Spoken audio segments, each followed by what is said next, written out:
नमस्कार, मैं हूं दीपाली राणा। आप देख रहे हैं कल का बाजार। आपके स्टॉक रिलेटेड सवाल, फिर चाहे वो निवेश की बात है, बात हो ट्रेडिंग के, सभी शो में हम करेंगे शामिल। आप अपने स्टॉक स्पेसिफिक सवाल हम तक पहुंचा सकते हैं। सबसे पहले बताते हैं आपको आप कैसे शामिल हो सकते हैं शो में, और उसके बाद आपकी क्वेरीज को तो शामिल करेंगे ही, साथ ही साथ कल के मार्केट पर भी एक आउटलुक लेंगे। 7045220000 हमारा व्हाट्सएप नंबर है। ये शो आप फेसबुक ट्विटर पर लाइव भी देख सकते हैं, अपने क्वेश्चन भी पोस्ट कर सकते हैं #आस्क-आवाज लिखकर। आज हमारे साथ है manasjaiswal.com के टेक्निकल एनालिस्ट मानस जायसवाल। मानस नमस्कार। मानस से कल के लिए आउटलुक लेंगे, लेकिन उससे पहले एक रिकैप लेकर आते हैं आज के सेशन का। आज कारोबारी हफ्ते के पहले दिन दायरे में ट्रेडिंग रही। सेंसेक्स निफ्टी लगातार चौथे दिन बढ़त पर बंद हुई, वही निफ्टी की रिकॉर्ड क्लोजिंग हुई। सेंसेक्स 66 अंक चढ़कर 73,872 पर बंद हुआ। निफ्टी 27 अंक चढ़कर 22,406 पर क्लोज हुआ। लेकिन काफी वॉलेटाइल सेशन रहा आज का, और एक टाइट रेंज में ट्रेडिंग होते हुए दिखाई दी। आज सबसे ज्यादा खरीदारी हमने पब्लिक सेक्टर स्टॉक्स में देखी। एनर्जी इंफ्रास्ट्रक्चर में भी तेजी रही, वहीं फार्मा बैंकिंग स्टॉक्स भी बढ़त पर बंद हुए। दिखाते हैं एफआईज डीआईज के नंबर्स। एफआईज ने बिकवाली की है 564 करोड़ की, लेकिन डीआईज ने जबरदस्त खरीदारी की है 3542 करोड़ की। मानस बताइए पहले तो कल के लिए आउटलुक क्या है, क्या राय रहेगी इंडेक्स पर? नमस्कार दीपाली जी। देखिए, कंसोलिडेशन है। जो एक छोटा सा सेशन सैटरडे को था, वहां पर भी हमने कंसोलिडेशन देखा और आज भी एक रेंज में निफ्टी ट्रेड करता रहा। लेकिन स्ट्रेंथ आखिरी की जो 1 घंटा था उसमें बैंक निफ्टी और फाइनेंशियल निफ्टी पे स्ट्रेंथ देखने को मिली। मेरा समझना है कि अंडरटोन अभी भी बुलिश बना हुआ है, और अगर एक नया टारगेट सेट करना होगा निफ्टी के लिए तो 22,650 के आसपास का होगा। तो मेरे हिसाब से तो अपनी लॉन्ग पोजीशन में बने रहना चाहिए 22,250 के स्टॉप लॉस के साथ। और वैसे ही बैंक निफ्टी में भी आई थिंक यहाँ पर आउट परफॉर्मेंस देखने को डेफिनेटली मिल सकता है, और यहाँ पर अब जो नए टारगेट होंगे वो 48,200 के होंगे। तो बैंक निफ्टी में भी बने रहिए जब तक ये 47,000 के ऊपर स्पेशली ट्रेड करता रहे। हर गिरावट पे खरीदारी करने की राय रहेगी। ओके, चलिए ये तो बात हुई इंडेक्स की, लेकिन आप कुछ स्टॉक्स पर बातचीत कर लेते हैं क्वेरीज लेने से पहले। और मानस के रेको ले उससे पहले टाटा मोटर्स पर मानस एक राय आपकी चाहिए। इंपॉर्टेंट खबर आई बाजार बंद होने के बाद कि टाटा मोटर्स को दो हिस्सों में डीमर्ज किया जाएगा, एक पैसेंजर व्हीकल सेगमेंट और दूसरा कमर्शियल व्हीकल सेगमेंट। बड़ी डेवलपमेंट टाटा मोटर्स के पर्सपेक्टिव से। कल रिएक्ट भी करता हुआ दिखेगा ये स्टॉक पर क्या राय रहेगी? देखिए, स्टॉक में तो राय बिल्कुल खरीदारी करने की है। हायर टॉप्स हायर बॉटम्स लगातार दिख रहे हैं। अभी कुछ दिन पहले स्टॉक ने एक ट्रायंगुलर फॉर्मेशन का ब्रेकआउट भी दिया था। आई थिंक अभी भी स्टॉक में पोटेंशियल की बात करें पोजिशनली तो 1050 1075 के लेवल्स को टाटा मोटर्स आसानी से टेस्ट कर सकता है। तो कभी भी कोई गिरावट देखने को मिले तो खरीदारी करने की ही राय रहेगी। 950 आपके स्टॉप लॉसेस रहेंगे। इसके अलावा कुछ सेट ऑफ स्टॉक्स मानस जो आपके रडार पर होंगे कल के लिए? तो देखिए, पावर और एनर्जी ये दोनों जो स्टॉक्स है, पावर और एनर्जी स्टॉक्स है, वहां पर अभी भी ध्यान देना चाहिए। आज हमें अच्छी खासी रैली इन दोनों क्षेत्र में देखने को मिली। आई थिंक अगर हम पावर स्टॉक्स की बात करें तो टाटा पावर पे कल भी ध्यान दीजिए, क्योंकि टाटा पावर ने एक फ्रेश ब्रेकआउट चार्ट पे दिया है। यहाँ पर खरीदारी करने की राय रहेगी। 387 का स्टॉप लॉस लगाइए। 404 तक के टारगेट्स पॉसिबल है। दूसरा जो पावर स्पेस स्टॉक है वो एनटीपीसी का है, जहां पर आज वॉल्यूम्स के साथ आज एक फ्रेश ब्रेकआउट देखने को मिला है। तो एनटीपीसी में भी 350 के स्टॉप लॉस से खरीदारी करनी चाहिए। टारगेट 362 रुपए के आसपास के रहेंगे। एनर्जी स्टॉक की अगर बात करें तो सबसे पहले तो बीपीसीएल में ध्यान दीजिए। स्टॉक ने 20 डे मूविंग एवरेज पे सपोर्ट लेके एक फ्रेश ब्रेकआउट दिखाया है, तो यहाँ पे खरीदारी करिए 633 के स्टॉप लॉस से 655 के टारगेट के लिए। और आखिरी स्टॉक है एनर्जी स्पेस से एमजीएल का, जहां पर एक ट्रायंगुलर फॉर्मेशन का ब्रेकआउट देखने को मिला है। तो एमजीएल में भी खरीदारी करनी चाहिए। 1524 का स्टॉप लॉस लगाइए और 1590 के टारगेट सेट करिए। ठीक है, चलिए तो कुछ सेट ऑफ स्टॉक्स की बात हुई कल के हिसाब से। अब बात करते हैं अभी क्वेरीज की। प्रभाकर पहले कॉलर मुंबई से हमारे साथ कनेक्टेड भी हैं। प्रभाकर नमस्कार, बताइए क्या सवाल है आपका? हाँ नमस्कार मैडम, नमस्कार। मानस सर ना? जी सवाल बताइए अपना, कौन सा स्टॉक लिया हुआ है आपने? मेरे पास पराग मिला है 1000 शेयर, 25253 की बाइंग प्राइस है। 3-4 महीने का व्यू है madam. Okay okay, 3 to 4 months का व्यू है। पराग मिल्क 253 की बाइंग है मानस।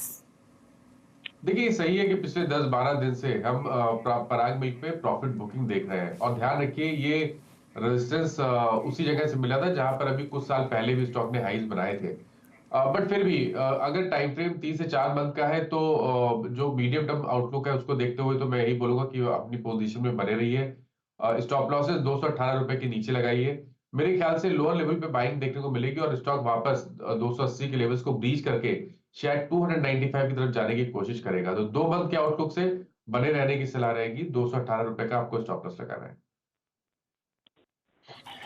बात करते हैं अब इंद्रमल से, मध्य प्रदेश से हमारे साथ कनेक्टेड हैं। इंद्रमल जी नमस्कार, बताइए क्या सवाल है आपका? नमस्ते मैडम। मैम मेरे पास SBI के नमस्ते। 594 शेयर 504 से, और ICICI बैंक है 876 से 113 शेयर। ठीक है, पूछ लेते हैं क्या सजेशन रहेगा। ICICI bank 876, SBI 504। आपका टाइम होराइजन क्या है इसमें? मैम कर सकता हूँ मैं वेट, कोई इशू नहीं है। 1 ईयर to 2 ईयर भी कोई इशू नहीं है। ओके, माइनस रख सकते हैं 2 साल भी, लॉन्ग टर्म का व्यू लेके चल रहे हैं, क्या सजेशन? देखिए दोनों स्टॉक टेक्निकली तो बहुत साउंड लग रहे हैं, एसबीआई हो या आईसीआईसीआई बैंक हो, और मेरे हिसाब से दोनों दोनों स्टॉक में बने रहना चाहिए। हम आईसीआईसीआई बैंक की बात कर ले तो यहाँ पर हाई टॉप्स हायर बॉटम बन रहे हैं, और अगर 1 साल की बात करें तो मेरे ख्याल से 1300 रुपए तक के भाव देखने को मिल सकते हैं। 1000 रुपए का स्टॉप लॉस आपको आईसीआईसीआई बैंक में लगाना है। एसबीआई में भी ट्रेंड बहुत पॉजिटिव है। एक फ्लैग पैटर्न बन रहा है वीकली चार्ट पे, मेरे ख्याल से यहाँ पर एक ब्रेकआउट बहुत ही जल्द देखने को मिलेगा, और अगर 1 साल के टारगेट सेट करने होंगे तो वो 930 रुपए के आसपास के होंगे। तो यहाँ पर भी बने रहिए, स्टॉप लॉसेस 670 के नीचे लगाइए। ओके, बात करते हैं मनोज से, नागपुर से हमारे साथ कनेक्टेड हैं। मनोज नमस्कार, बताइए क्या सवाल है आपका? गुड इवनिंग मैम, और गुड इवनिंग मानस सर। Good evening. मेरा सवाल है फ्यूचर, बिरला सॉफ्ट का फ्यूचर लिया हुआ है मार्च का 786 रुपए के रेट से, और परसिस्टेंट का कॉल ऑप्शन लिया हुआ है 8500 का 270 रुपए से। नहीं, तो आप please levels, Manoj ji please levels repeat कीजिए, क्योंकि जो डिटेल्स आपने भेजी थी उसके हिसाब से आपके पास इन्वेस्टमेंट वाले स्टॉक्स थे। ओके, बिरला सॉफ्ट का फ्यूचर किस भाव पे लिया हुआ है आपने? 786 786 पे बिरला सॉफ्ट का फ्यूचर लिया हुआ है, ठीक है। इसके अलावा परसिस्टेंट का कॉल ऑप्शन है 8500 का 270 से। भाव क्या बताया आपने 8500 का कॉल ऑप्शन का? 270। ओके, मानस बताइए, फ्यूचर्स में लिए हुए इन्होंने दोनों ट्रेड एक ऑप्शंस के थ्रू, और बिरला सॉफ्ट फ्यूचर में खरीदारी की हुई 786 पर, क्या सजेशन रहेगा? देखिए मैं इनका क्वेश्चन आधा ही समझ पाया। बिरला सॉफ्ट तो मेरे को समझ में आया, लेकिन दूसरे स्टॉक समझ में नहीं आया जिसपे इन्होंने कॉल ऑप्शन की पोजीशन बनाई है। बट फिर बिरला सॉफ्ट की बात करें तो बिरला सॉफ्ट का अगर हम शॉर्ट टर्म ट्रेंड देखें तो थोड़ा सा निगेटिव लगता है। लोअर टॉप लोअर बॉटम बन रहे हैं, 20 डे मूविंग एवरेज पे स्टॉक रेजिस्टेंस फेस कर रहा है। अगर आपके पास है तो पोजीशन पे स्टॉप लॉस जरूर लगाइए। 755 ये कैश लेवल्स है, वहां स्टॉप लॉस लगा के रखिए। अगर 755 के लेवल्स ब्रीच हो तो आपको लॉन्ग पोजीशन से फ्यूचर की निकलना पड़ेगा। उस केस में 700 रुपए तक के भाव भी देखने को मिल सकते हैं। दूसरे स्टॉक में सुन नहीं पाया स्टॉक का नाम। मानस परसिस्टेंट सिस्टम का 8500 का कॉल ऑप्शन 270 पर खरीदा हुआ है।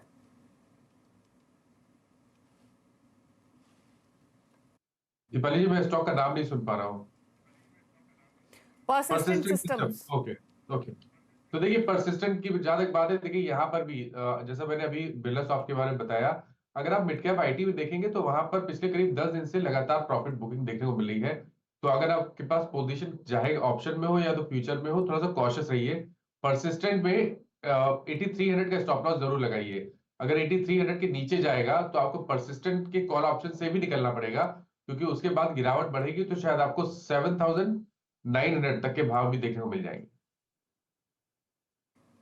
ओके, बात करते हैं अब चिराग से, पुणे से हमारे साथ कनेक्टेड हैं। चिराग नमस्कार, बताइए क्या सवाल है आपका?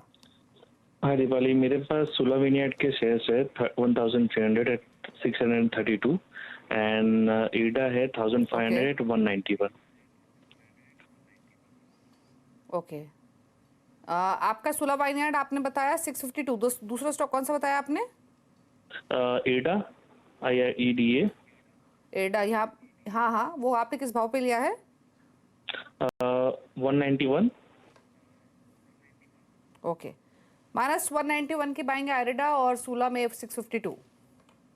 तो देखिए इरिडा में एक बड़ी रैली के बाद इन्होंने पोजीशन बनाई है, और ऊपर की तरफ अगर आप देखिए तो अब आपको लोअर टॉप लोअर बॉटम दिखेंगे। 20 डे मूविंग एवरेज के नीचे स्टॉक ट्रेड करने लगा है, और ध्यान रखिए 5% सर्किट वाले जो स्टॉक होते हैं उसमें आपको निकलना थोड़ा मुश्किल हो जाता है। कॉशियस रहना पड़ेगा, क्योंकि लोअर टॉप लोअर बॉटम बन रहे हैं, और एक सपोर्ट है 141 पे, 141 रुपए के नीचे अगर इरिडा जाएगा तो यहाँ पर गिरावट बढ़ेगी, और उस केस में 128 रुपए तक के भाव भी आपको देखने को मिल सकते हैं। तो जो शॉर्ट टर्म ट्रेंड है वो नेगेटिव लगता है, तो थोड़ा कॉशियस होकर ट्रेड करिए। मेरी राय में 141 रुपए का स्टॉप लॉस जरूर लगाइए। तुला विनियार्ड एक बहुत ही सही जगह है, स्टॉक करेक्ट हो चुका है, 20 वीक मूविंग एवरेज पे सपोर्ट लिया है, पिछले 2-3 दिनों से बाइंग देखने को मिल रही है, वीकली चार्ट पे एक हैमर पैटर्न बना है, तो पैटर्न को देख के लग रहा है कि शायद करेक्शन कंप्लीट हुआ है। और सुला में अगर यहां से एक रैली देखने को मिली, अगर 575 के ऊपर स्टॉक निकलेगा तो आपको वापस 680 और 700 रुपए तक के भाव भी सुला में देखने को मिल जाएंगे। तो ये सही जगह है, इसमें आप अपनी पोजीशन बना के रखिए। पोजिशनल बेसिस पे अगर हम थोड़ा सा लंबे समय की बात करें तो 500 रुपए के नीचे आपको स्टॉप लॉस लगाना है और टारगेट 680 के रखने हैं। ओके, चलिए, तो ये रहा सजेशन आपके लिए। अब बात करते हैं कुछ और क्वेरीज की। मोहित है लुधियाना से हमारे साथ सवाल पूछने के लिए। मोहित नमस्कार, बताइए क्या सवाल है आपका? नमस्कार जी, मेरे पास फोर्टिस हेल्थ केयर के 350 स्टॉक्स हैं 270 के प्राइस पे। मैं इसको 2 साल के लिए तो होल्ड कर सकता था, लेकिन अभी जैसे रिसेंटली वो सुप्रीम कोर्ट की प्राइस वाले जो स्टैंडर्डाइजिंग पे जो न्यूज़ आई उसके अकॉर्डिंग गिर रहा है अब काफ़ी ना, तो 2 साल के लिए इसका चाहिए था सजेशन। पूछ लेते हैं। व्यू तो इनका 2 साल का था, लेकिन प्रॉफिट टेकिंग क्योंकि हेल्थ केयर स्टॉक्स में हमने देखी, स्पेशली हॉस्पिटल स्टॉक्स में सुप्रीम कोर्ट के डिसीजन के बाद, जहां पर उन्होंने कैपिंग लगाने की बात की है डिजीजेस के ट्रीटमेंट के लिए, अब ये रीलुक करना चाहते हैं अपनी स्ट्रैटेजी स्टॉक को लेकर, इसलिए जानना चाहते हैं प्रॉफिट्स ले लें या अभी भी होल्ड करें। व्यू इनका लॉन्ग टर्म का रहा है। तो देखिए, फोर्टिस में एक बार प्रॉफिट बुक कर ले तो बेहतर रहेगा, लेकिन करंट लेवल्स पे नहीं, क्योंकि 10-12 दिनों में 450 से 385 तक स्टॉक फिसला है। तो एक रिकवरी देखने को मिल सकती है, बाउंस बैक देखने को मिल सकता है। तो 410 से 420 एक बढ़िया रेंज है, जहां पर अपनी लॉन्ग पोजीशन से निकल जाइए और फ्रेश खरीदारी केवल 440 रुपए के ऊपर करिए।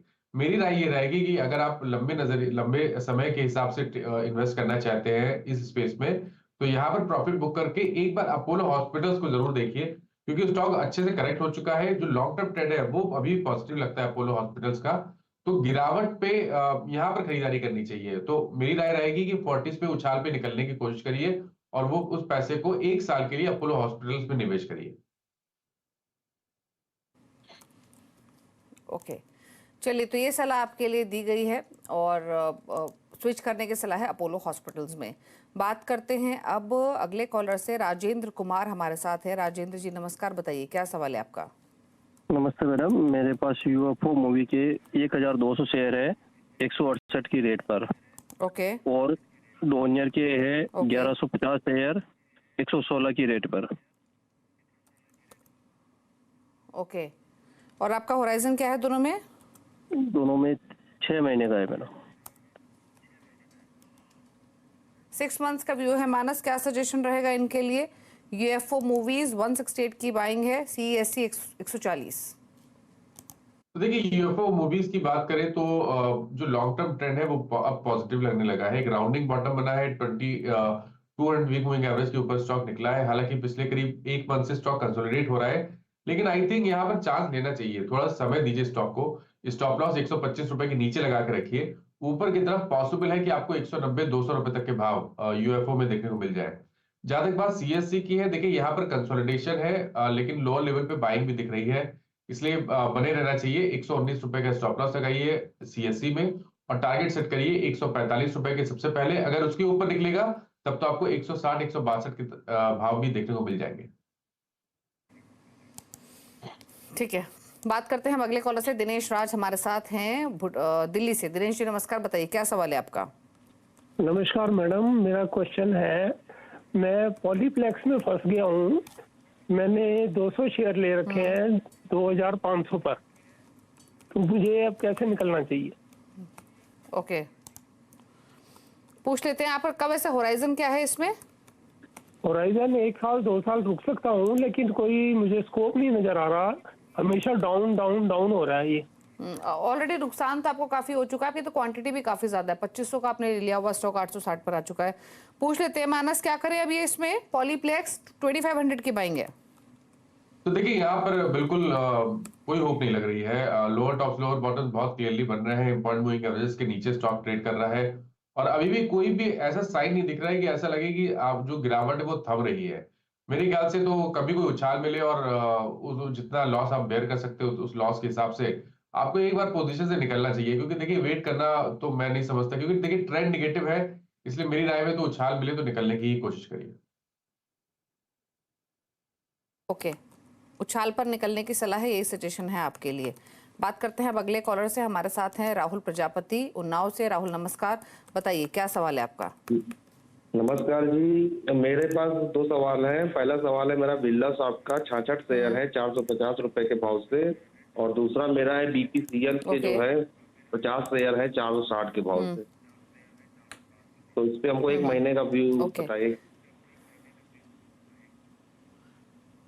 पूछ लेते हैं क्या सजेशन रहेगा इनके लिए महीने भर के हिसाब से बिरला सॉफ्ट?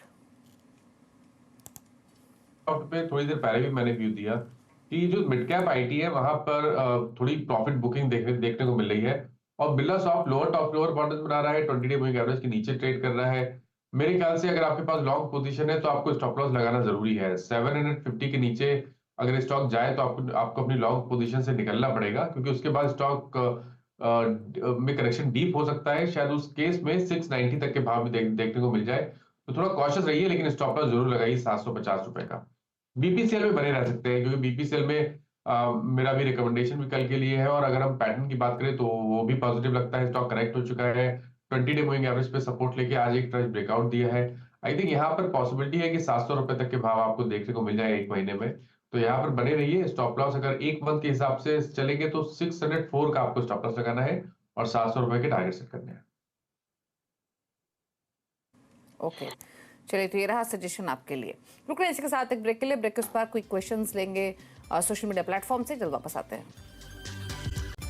आप दे रहे हैं कल का बाजार, और आपके सभी क्वेरीज को आंसर करने के लिए मानस हमारे साथ बने हुए हैं। फटाफट से कुछ सवाल लेते हैं सोशल मीडिया से, कुछ क्वेश्चंस पिक कर लेते हैं। और एक सवाल हमें भेजा है पिंकू कुमार ने। आवास फाइनेंशियर्स पर मानस इनका सवाल है। 1410 की इनकी खरीदारी है, 1 साल का नजरिया है, बताइए। आवास फाइनेंशियल मैं नहीं इसके चार्ट देख पा रहा हूँ दीपाली जी। ओके, आवास फाइनेंसियर्स की ये बात कर रहे थे, AAVAS, but any which ways मैं दूसरा स्टॉक ले लेती हूँ। दूसरी क्वेरी पिक कर लेते हैं। और एक सवाल हमें और आ रहा है, ये विकास कुमार का है। आईटीसी पर 414 की खरीदारी है, 350 स्टॉक्स हैं, व्यू है 15 डेज का। एक और स्टॉक है वो है अशोक लीलैंड, यहाँ पर 185 की बाइंग है, अगेन 15 डेज का पर्सपेक्टिव। तो देखिए पहले आवास के चार्ट मिल गए तो उसकी बात कर लेते हैं कि यहाँ पर निगेटिव पैटर्न्स बन रहे हैं, इसलिए मेरी राय में यहाँ पर कभी कोई उछाल मिले तो निकलने की कोशिश करिए, और फ्रेश खरीदारी 1500 रुपए के ऊपर करिए। आईटीसी की जहां तक बात है, देखिए कंसोलिडेशन दिख रहा है फिलहाल के लिए। मेरे ख्याल से आप अपनी पोजीशन में बने रह सकते हैं। 400 रुपए के नीचे स्टॉप लॉस लगाइए। अगर ये 415 के ऊपर निकलेगा आईटीसी, तब आपको रैली देखने को मिलेगी, और उस केस में 432 रुपए तक के भाव भी आपको आईटीसी में देखने को मिल जाएंगे। जहां तक बात अशोक लेलैंड की है, देखिए यहाँ पर भी कंसोलिडेशन है, कोई ट्रेंड नहीं दिखता है, बट अगर आप बने रहना चाहते हैं तो 164 के स्टॉप लॉस से आप बने रह सकते हैं। एक सवाल धर्म भेज रहे हैं एनएचपीसी पर 93 की इनकी बाइंग है, व्यू 3 मंथ्स। दूसरा है आरसीएफ, यहाँ 153 की बाइंग है, 500 स्टॉक्स, व्यू है 1 मंथ। ओके, तो देखिए एनएचपीसी में बने रहिए। स्टॉप लॉस आपके 80 रुपीज के नीचे रहेंगे, 79 रुपीज के स्टॉप लॉस से आप बने रहिए। ऊपर की तरफ पॉसिबिलिटी है कि वापस हमें 115 तक के भाव देखने को मिल जाए। आरसीएफ में कॉशियस रहिए, 200 डे मूविंग एवरेज पे एक सपोर्ट है, तो वहां पर आपको स्टॉप लॉस लगाना पड़ेगा 134 के नीचे। लेकिन यहाँ पर ट्रेंड पॉजिटिव तभी होगा जब स्टॉक 155-156 रुपए के ऊपर सस्टेन करना शुरू करेगा। पीयूष एक सवाल भेज रहे हैं एलएनटीआई माइंट्री पर 6,000 रुपीज की बाइंग है, 100 स्टॉक से, व्यू है 1 ईयर। अब देखिए ट्रेंड निगेटिव है, स्टॉक ने already 200 day moving average breach कर दिया है, तो मेरी राय में उछाल पे निकलने की कोशिश करिए और फ्रेश खरीदारी 5600 रुपए के ऊपर करें। ओके, तो 5600 के ऊपर बाइंग करने की सलाह है, बाकी आपको राय दी गई है। एक और सवाल लेते हैं, अभिषेक अग्रवाल ने भेजा, जेके टायर पर 5 साल का नजरिया है, 38 स्टॉक से 168 की बाइंग है। तो देखिए 5 साल के हिसाब से तो नहीं, लेकिन अगर लॉन्ग टर्म का की बात करें करीब करीब 8-9 महीने की, तो बिल्कुल आप बने रहिए। ट्रेंड पॉजिटिव लगता है, कंसोलिडेशन है, लेकिन उम्मीद कर सकते हैं कि 625 तक के भाव आपको देखने को मिल जाएंगे। अपनी इन्वेस्टमेंट पे 450 रुपए के नीचे स्टॉप लॉस जरूर लगाइए। ओके, चलिए, तो यहाँ पर होल्ड करने की सलाह है डेफिनेटली, लेकिन स्टॉप लॉस को मेंटेन करें क्योंकि अच्छे प्रॉफिट्स में है आप, ट्रेल करते रहें अपने स्टॉप लॉसेस को। चलिए, शुक्रिया मानस, सवाल तो इतने ही लेंगे आज, लेकिन थैंक यू शो में आने के लिए और सभी क्वेरीज को आंसर करने के लिए शुक्रिया। इसी के साथ एक ब्रेक का भी वक्त हो गया है, ब्रेक के उस पर भी खबरें जारी है CNBC आवाज़ पर। इसी के साथ कल का बाजार में तो इतना ही, नमस्कार।